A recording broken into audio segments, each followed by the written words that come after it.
All right, I think we're live. Wonderful.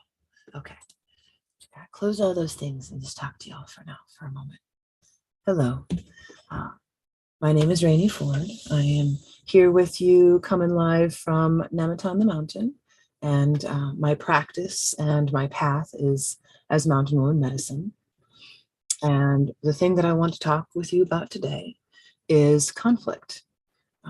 We are all in so much conflict in this world, whether it's internal conflict in our mind, in our hearts, in our relationships, everything. So I want to share with you just a little bit of something that my mixture of my brain, my heart, and spirit have kind of pulled in together. And there's this process that I have begun to play with for the past couple of years that I am getting ready to share with those who are interested in playing with me and for going on a bit of a journey. And this process is called Rupture, Freeze, Thaw, Repair, or RFTR. And this is a way of looking at how conflict is a journey, is a cycle, is a magical journey, if you choose it to be so. For some of us, conflict seems to be the magical cream on the cake, no matter what we do and where we go in life, whether that's because our design in life means that that is a part of our personal journey and or how we relate with others, or how we're simply designed to be this go around in these bodies. So for those of you who would like to play with this, I invite you to watch my screen as I share my screen with you, and we go for a little bit of a dive. Okay, I'm gonna do it this way. So rupture, freeze, thaw, repair. We should be looking at, there we go. Okay, so RFTR is a process that my brain uses to understand what part of the conflict cycle that I am in. This becomes particularly helpful when I have different aspects of myself who are in different places at the same time, right? So I might be in a rupture, I might be in a place of deep conflict, a place of feeling really hurt, feeling really poofed, really feeling really reactive on the inside, while at the same time there might be a part of me that has a very rational aspect that's like, no, girl, everything's all right, just chill your horses. And so externally I may not look anything at all like there's something going on, and I may have something going on, right? So being able to cognize these different layers helps me to sort out all the different things that are happening inside. So when I look at rupture, I'm looking at what's going on inside of me. I'm also looking at what's happening outside of me that could be causing this, what could be going on with the other person, and how could I be affecting the other person, right? So this rupture, oftentimes like one person will have a rupture and then it pings, and then someone else in the room is having a rupture as well. Or because someone had a rupture, now someone else has a pissed off or a grump or a misunderstanding or don't understand what's happening. Sometimes we're able to be in that really deeply compassionate place and simply listen and get deeply curious. And that's wonderful. That's what our goal is. And even in that process of becoming curious, there's still this process that's happening, right? Because when a rupture happens, oftentimes if our default, if our praxis into isness, into praxercise, thank you, JWoww, has not yet gotten us to the place where we breathe through that process, then one of our first things that happens is that we freeze. And that freeze can feel like different things for different people. Some people may be freeze or be frozen and still verbally talking or physically expressive. Some people literally may shut down or start crying, or right, there's numerous different responses of what it can feel like for each individual person. For me, when I get overwhelmed, I can start crying.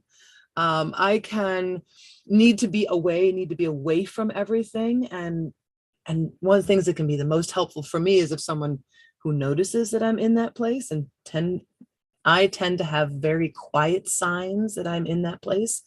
For the record, there's new terminology around all that stuff, and that is now called masking. Being able to be like, I'm okay. I'm fine. I'm not dying inside. Meanwhile, there's something inside of you that's like, oh my God, what's going on? Right. And so we've learned to mask well, because otherwise we get treated differently, or we hurt other people, or any numerous of things. And those are, I'm pointing out the beginnings of many different kinds of rabbit trails that this next course that's coming up in November is meant to be going through, sort of like step by step, right?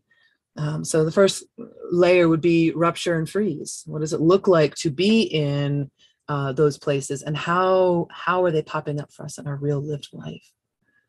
With freeze, what it can feel like for yourself, what it can feel like for another person, the mechanisms that are happening in the body. Oh my goodness, there are so many chemical reactions that happen in the body when our nervous system hits into a fight or flight, hits into polyvagal shifts. It shuts off certain parts of our higher functioning thinking, and we get sort of moved into a kind of a person that we wouldn't necessarily choose, right? That's that freeze response. And the freeze really means the flight, freeze, fawn, fighting. There's that whole mechanism, right? And then we talk a little bit about polyvagal theory, polyvagal response. What is that? How can you feel it in your body? How is freeze a trackable data point that you can see going on inside of you? If we can see it, then we can recognize it, and we can start to do something about it. Otherwise, it can just take over our lives. And safety, this is another nod and a bow to JWoww, Planet JWoww, with bringing safety. Okay, so here we have an acronym for safety: sovereign awareness, for, from, everyone. Thank you. And so when we can delve into safety, is not about no risk. It's not about I'm going to be all right no matter what, and I'm going to make sure that someone else is going to take care of me. Safety is about becoming aware of your own sovereignty for yourself personally, and then taking that out into our relationships.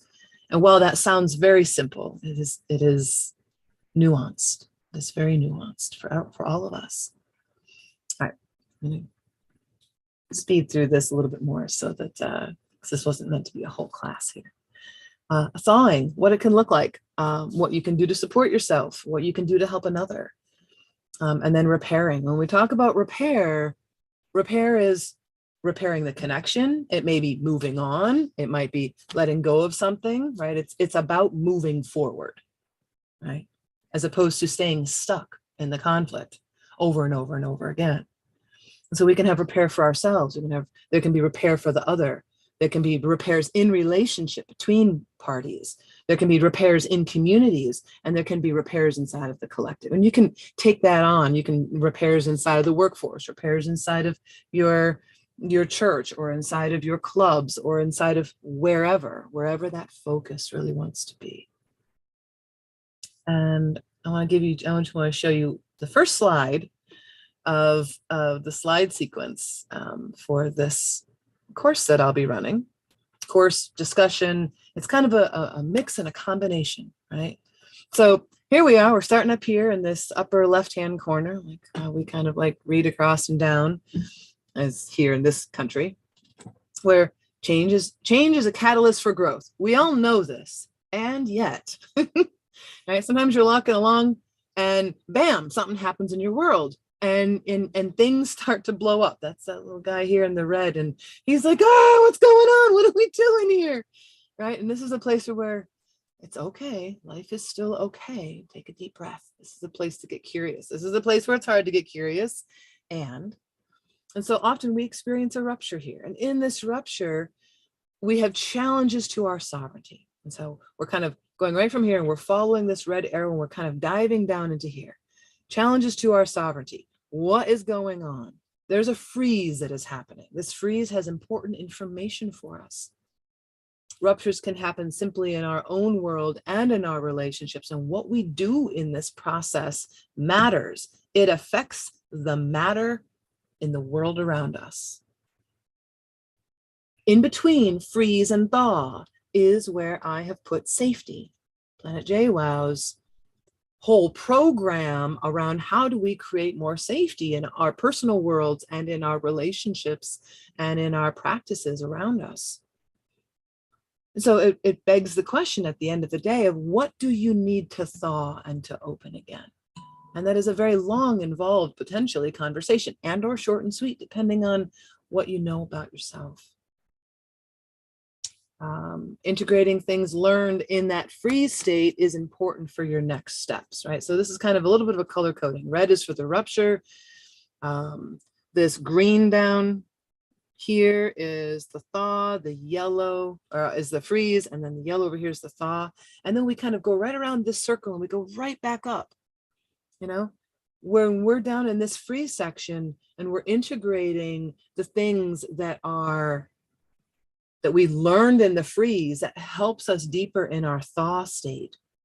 When we can get to the place where we're regulating, reconnecting, and repairing, we're beginning to rebuild those lines, most likely in a newer, stronger way, right?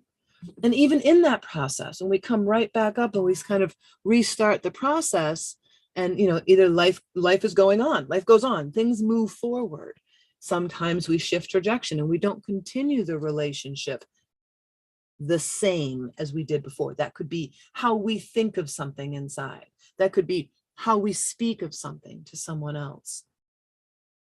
We can choose to confront, go deeper into what was creating, what was underneath of why the rupture happened in the first place. We can cut back. We can say, I can't engage as deeply. I no longer can, let me put this into a positive. I am taking good care of my energy. And that means I'm going this way, right? That's the difference between saying, I can't be around you anymore, is that I need to go this way, right? If you're trying to create a boundary, that boundary being, if we cross this line, I need to go take care of something for myself, not so much that confronting at a person. If you cross this line, I'm going to be angry at you. That's not actually a boundary. That's more of a threat. And we can also consent. We can consent. Consent brings many things to it, right? I'm mentally shifting from consent into welcome. This is something that Planet has started, and that's something that me here working with the mountain concepts very much in agreement with that.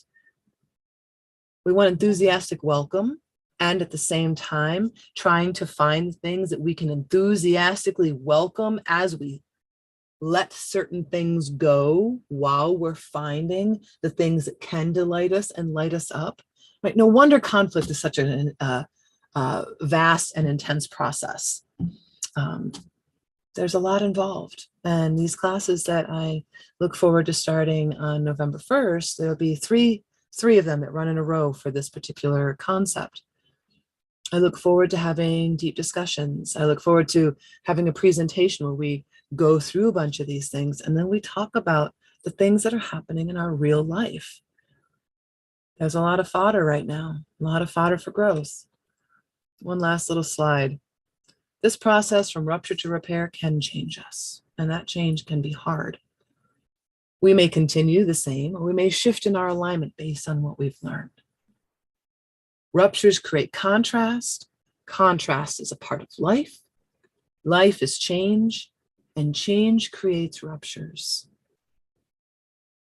And that is a beautiful cycle and pattern and season, much like the leaves blooming in the spring and that green returning after a winter of stick season and barren snow.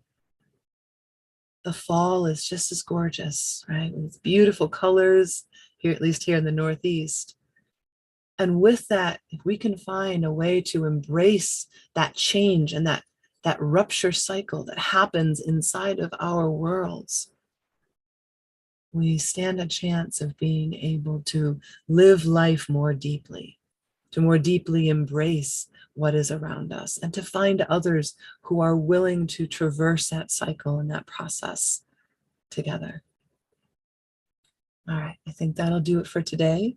Much love, beautifuls, as I spend the next day or two putting up the event. I look forward to seeing who might be interested in playing, and I look forward to speaking with you soon. Until soon, beautifuls.